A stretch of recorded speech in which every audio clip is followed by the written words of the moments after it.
Do you want to kick off, David, by telling us just a little bit about yourself? Sure. Well, it's a real honour and blessing to be here. You guys are all so warm and welcoming. I got to say, Ash, Adelaide is my favourite city in Australia. And I promise I don't say that. I don't say that to every place that I go to. That is the absolute truth. I'm from Melbourne. You don't. And aside from that weird double roundabout thing you guys have, which I think I've successfully navigated once, I love it. Better weather. Your coffee's actually really good now. Maybe 5 years ago, not so good, but now there are good spots all over the city. But no, real blessing to be here. So a little bit about myself. I'm the Chief Pong Officer. Best job title in the world. We could have gone with CEO, and sometimes in very stuffy environments, I have to introduce myself that way. But CPO. CPO. So good. And yeah, it's my privilege and honour to be able to do this. So I travel all across Australia. We have communities just like yourselves all across Australia that stand in the gap for those that have no freedom. And so, yeah, it's a real blessing to be here this morning with you guys. And a fun fact about myself, I actually play table tennis to relieve some stress. Hitting a small table tennis ball is actually quite cathartic. So, when I'm struggling with the intensity of the job, because it is quite gritty, the work that we do, having a hit of table tennis always helps. Yeah, so table tennis is both work and fun for you. Correct. It's integrated into all of your life. So for many, many years here at Clovie, we have had a long-standing relationship with International Justice Mission, or you might know them as IJM. So David, can you tell us, how does playing Pong at Clovie fund and contribute to the work of IJM to fight modern-day slavery? It's a great question. And I think to be able to answer that question really well, I want to give some context about what modern slavery is. So when we use the terms modern slavery or modern day slavery, what are we actually talking about? So very broadly, the crime of modern slavery is very simply the exploitation of a person's freedom. And right now in the world today, that exploitation can be broadly categorized in 6 different ways. So firstly, human trafficking, which is the movement of peoples across borders, often under false pretenses. When the trafficking occurs, that person is stripped of their rights and freedom and forced to do things they don't want to do. Slavery, plain and simple, in its purest form, where people are bought and sold under contract like commodities. That still happens today. Forced labour and servitude, where people are forced to work for little or no pay. Debt bondage, where someone works for someone else to pay off a false debt. Forced marriage, where people, often girls, it does happen to boys as well, are forced to marry people that they don't want to marry. And 6, which is a more common, or it's only really happened in the last 20 years, that's the online sexual exploitation of children, which is where children are obviously exploited online for nefarious purposes. And I guess, Ash, it might be worth me providing a little bit of a disclaimer here. Unfortunately, the reality of modern day slavery is quite gritty, it is quite confronting. And we frame it as, we believe it's one of the greatest evils on the planet. And we use the word evil quite intentionally, because make no mistake, modern slavery exists and is perpetuated solely because of the hands of evil men. It exists for no other reason. And so some of the work, I won't be talking in any great detail this morning of abuse, but it is gritty, right? And the work that we do and the work that we fund, it provides hope in some very dark places. So I just want to give that a bit of a disclaimer. So that's what modern day slavery looks like today. They're the 6 broad categories, and we at the Pong believe that this is not okay, and Clovie, you guys believe that this is not okay. Absolutely not. And so we support and partner and fund incredible work in the field, and Clovie exclusively supports our impact partner, International Justice Mission, or IJM. And IJM, in fact, is the largest anti-slavery organisation in the world. So they do incredible work in the space. They've been around for over 20 years. But for us, we partner with them very specifically around debt bondage and forced labour. And geographically, Southeast Asia and India, which is really right on our doorstep. And so I'm proud to say, Ash, since we've been partnering with IGM, we're in our 11th year today, it's estimated that we've seen between 800 and 2,000 people directly come out of situations of slavery. And that is incredible. In part because of you. So you guys should give yourselves a hand for that. So worth celebrating.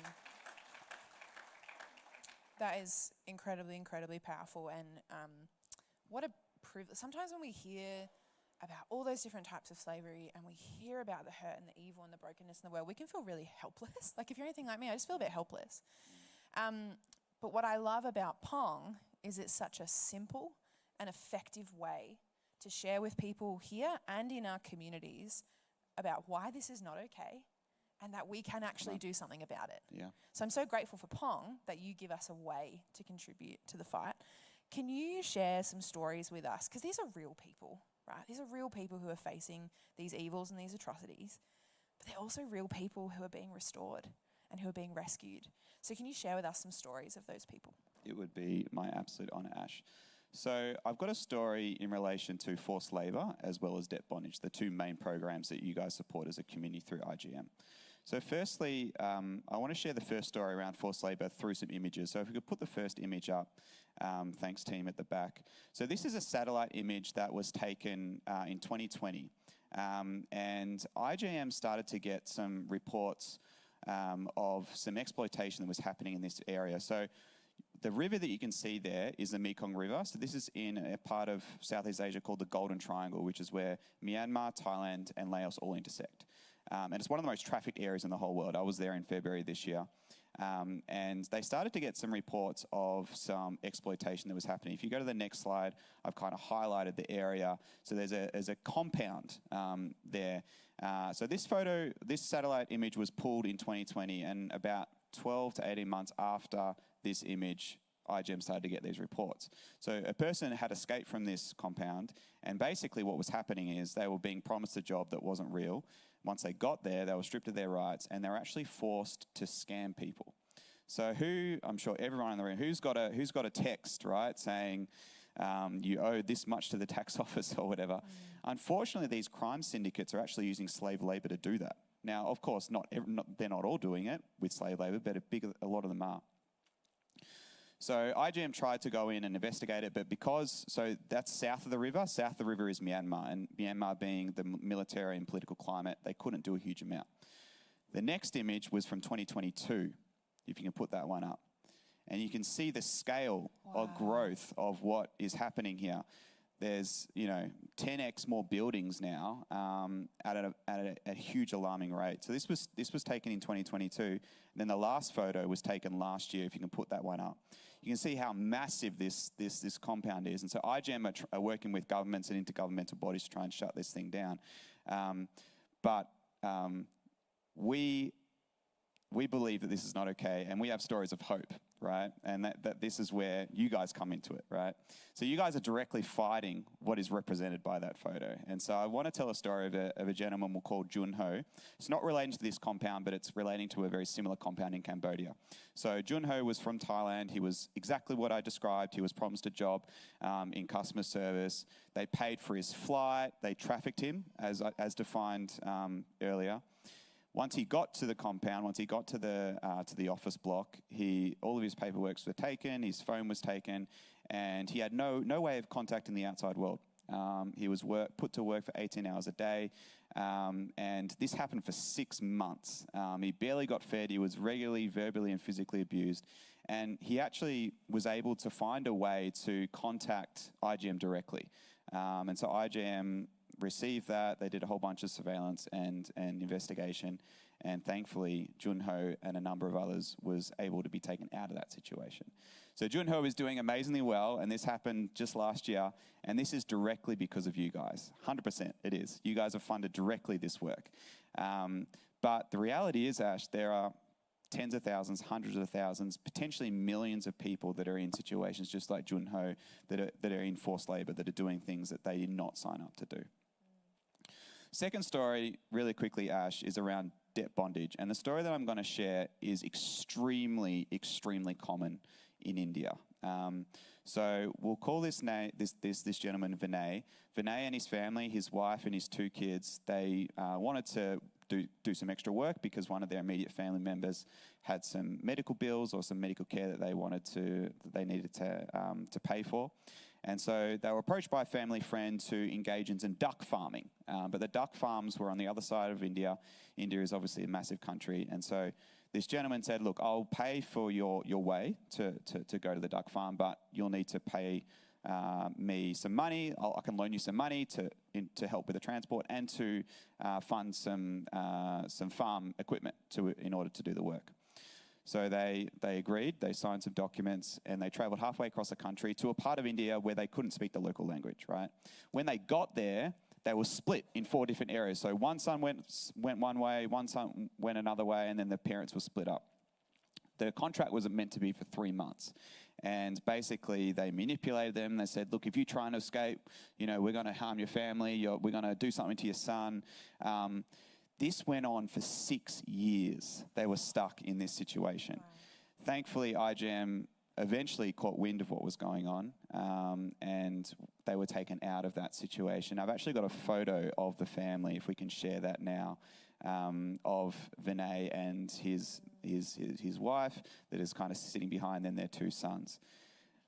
It's because of you guys that this photo exists, right? And that's not a nice thing to say. That is the actual truth, right? Yeah. You guys are directly partnering with IGM to see these stories happen and take place. So sometimes when we hear these stories, it's like, oh yeah, that's nice, but like, does it really have anything to do with me? If you have ponged in the last 3 pongs at Clovie, this absolutely has everything to do with you, right? So when you look at photos like that, you can say to yourself, you know what, I can be proud of that.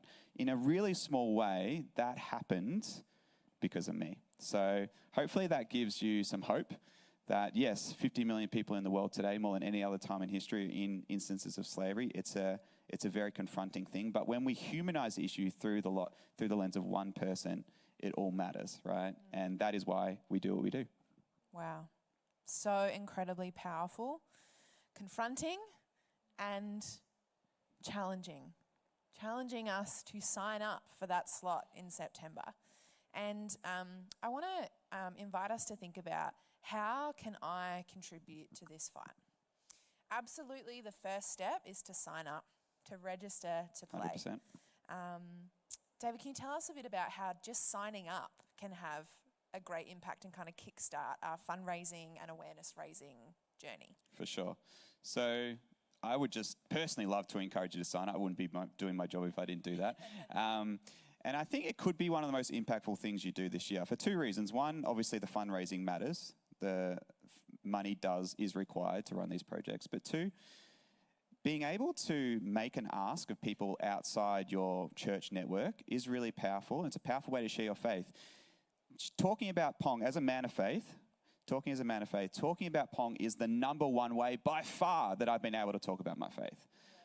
Hey, I do this thing called the Pong. I raise money to fight one of the greatest evils on the planet. Oh, really? Why do you do that? Well, I do it because my faith compels me to, right? And so it's a beautiful opportunity, Ash, to be able to share your faith in a very non-threatening way. But going one further, inviting other people to play, right? Who doesn't want to play some table tennis and fight an injustice like modern slavery? I mean, come on. So yeah, I would really encourage you, if you're feeling, if your heartstrings are being pulled here and you really want to do something about this, yeah, don't delay, register. And most people want, like when you ask them to fundraise, when you ask people to donate, most people will say yes, they just need to be asked. Yeah. And I want to encourage us, we've been doing Pong for a while now, and so I want to encourage us to get a bit creative with our fundraising. I wonder if you're going to play Pong this year, if you've got like a local business that you interact with regularly, maybe a cafe that you go to every day, or you have a friend or a family member who runs a local business, and maybe consider asking, would you sponsor my Pong session? Would you match dollar for dollar what I raise in the 3 hours that I play? Or would you make a contribution? And David and I have worked together to make a little certificate that they can show at their business. So that could be really encouraging for that business to partner with the Pong. And so if you want to know more about that, feel free to come and chat to me and kind of the logistics of that. But I think that would be a fantastic way to get creative about our Pong fundraising. David, do you have any final thoughts for us as we get ready to Pong this year? Absolutely. Well, yeah, I said it earlier, but if you're feeling compelled to get involved this year, I just encourage you to go all in. A couple of years ago, I was at Loxton. Loxton do a massive community Pong across the whole town. It's awesome. And there was a gentleman there that did the full 24 hours off his own bat. Like he was there the whole 24 hours. Huge.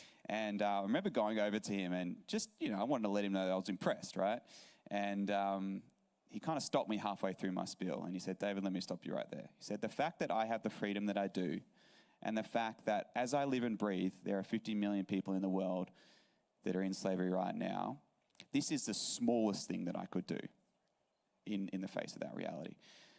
And on one hand, Ash, I knew that was kind of bonkers. Is that mine or testing 1, 2? I knew that was kind of bonkers because I've done it once before, and I know there's a gentleman that did it last year as well here. You need a sheer force of will to pong for 24 hours straight, right? So it's no small thing. But on the other hand, I totally understood, right? There's something about the issue of modern slavery, especially as people of faith, that just makes us want to go all in. And so I just encourage you in that respect. Lastly, our whole theme this year is around the fact that the sound of a table tennis rally, the sound of ping pong, is the sound of freedom for millions of people around the world, right? So when you go on Pong later this year in September, I want you to take a moment before you engage. Sure, it's a bit of fun and you're with friends and the whole community gets involved. That's great. That's the beauty of Pong. But before you start, I want you to just have a moment and think about Vinay, think about Junho, think about the people that you are standing in the gap for. Because we take what we do very, very seriously. And so there is a real seriousness and solemnness to the work that we do.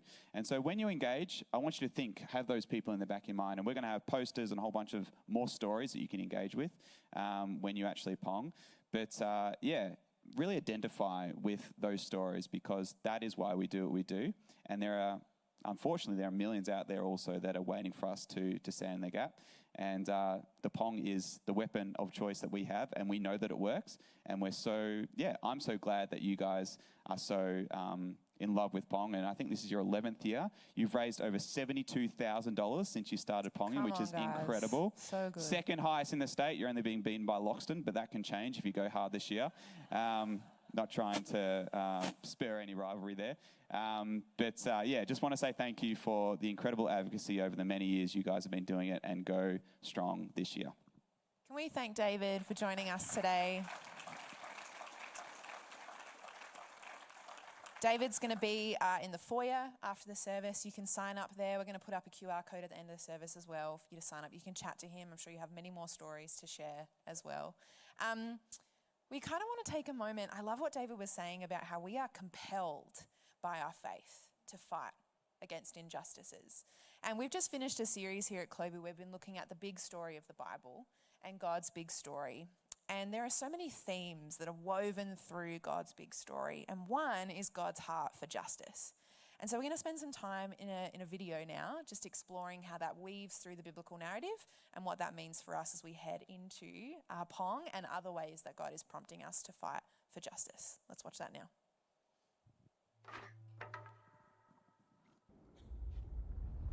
If you were a praying mantis, it would be socially acceptable to devour your mate. And if you're a honey badger, you have no regard for other animals. You don't care. If you're a panda with twins, it's normal to abandon one to take care of the other. But if humans do any of these things, we would call it wrong, unfair, or unjust. Yeah, why is that? Why do humans care so much about justice? Well, the Bible has a fascinating response to that question. On page 1, humans are set apart from all other creatures as the image of God. Yeah, God's representatives who rule the world by his definition of good and evil. And this identity, it's the bedrock of the Bible's view of justice. All humans are equal before God and have the right to be treated with dignity and fairness no matter who you are. And that would be nice if we all did that. But we know how the world really works. And the Bible addresses that too. It shows how we are constantly redefining good and evil to our own advantage at the expense of others. Yeah, self-preservation. And the weaker someone is, the easier it is to take advantage of them. And so in the biblical story, we see this happening on a personal level, but also in families, and then in communities, and in whole civilizations that create injustice, especially towards the vulnerable. But the story doesn't end there. Out of this whole mess, God chose a man named Abraham to start a new kind of family. Specifically, Abraham was to teach his family to keep the way of the Lord by doing righteousness and justice. Yeah, doing righteousness, that's a Bible word I don't really use, but what comes to mind is being a good person. But what does that even mean, being good? The biblical Hebrew word for righteousness is tzedakah, and it's more specific. It's an ethical standard that refers to right relationships between people. It's about treating others as the image of God, with the God-given dignity they deserve. And this word justice, it's the Hebrew word mishpat. It can refer to retributive justice. Like if I steal something, I pay the consequences. Exactly. Yet most often in the Bible, mishpat refers to restorative justice. It means going a step further, actually seeking out vulnerable people who are being taken advantage of and helping them. Yeah, some people call this charity. But mishpat involves way more. It means taking steps to advocate for the vulnerable and changing social structures to prevent injustice. So justice and righteousness are about a radical, selfless way of life. Yeah, and you find this idea all over the Bible. Like here, in the book of Proverbs, what does it mean to bring about just righteousness? Open your mouth for those who can't speak for themselves. And what do these words mean for the prophets, like Jeremiah? Rescue the disadvantaged, and don't tolerate oppression or violence against the immigrant, the orphan, and the widow. And like here, look in the book of Psalms. The Lord God upholds justice for the oppressed, gives food to the hungry, and sets the prisoner free. But he thwarts the way of the wicked. Whoa, he thwarts the wicked? Yeah, in Hebrew, the word wicked is rasha. It means guilty or in the wrong. It refers to someone who mistreats another human, ignoring their dignity as an image of God. So justice and righteousness is a big deal to God. Yes, it's what Abraham's family, the Israelites, were to be all about. They ended up as immigrant slaves being oppressed unjustly in Egypt. And so God confronted Egypt's evil, declaring them to be rasha, guilty of injustice. And so he rescued Israel. But the tragic irony of the Old Testament story is that these redeemed people went on to commit the same acts of injustice against the vulnerable. And so God sent prophets who declared Israel guilty. But they weren't the only ones. There's injustice everywhere. Yeah, some people actively perpetrate injustice. Others receive benefits or privileges from unjust social structures they take for granted. And sadly, history has shown that when the oppressed gain power, they often become oppressors themselves. So we all participate in injustice, actively or passively, even unintentionally. We're all the guilty ones. And so this is the surprising message of the biblical story. God's response to humanity's legacy of injustice is to give us a gift, the life of Jesus. He did righteousness and justice, and yet he died on behalf of the guilty. But then God declared Jesus to be the righteous one when he rose from the dead. And so now Jesus offers his life to the guilty so that they too can be declared righteous before God, not because of anything they've done, but because of what Jesus did for them. The earliest followers of Jesus experienced this righteousness from God, not just as a new status, but as a power that changed their lives and compelled them to act in surprising new ways. Yeah, if God declared someone righteous when they didn't deserve it, the only reasonable response is to go and seek righteousness and justice for others. This is a radical way of life, and it's not always convenient or easy. It's courageously making other people's problems my problems. This is what Jesus meant by loving your neighbor as yourself. It's about a lifetime commitment fueled by the words of the ancient prophet Micah. God has told you, humans, what is good, and what the Lord requires of you is to do justice, to love mercy, and to walk humbly with your God.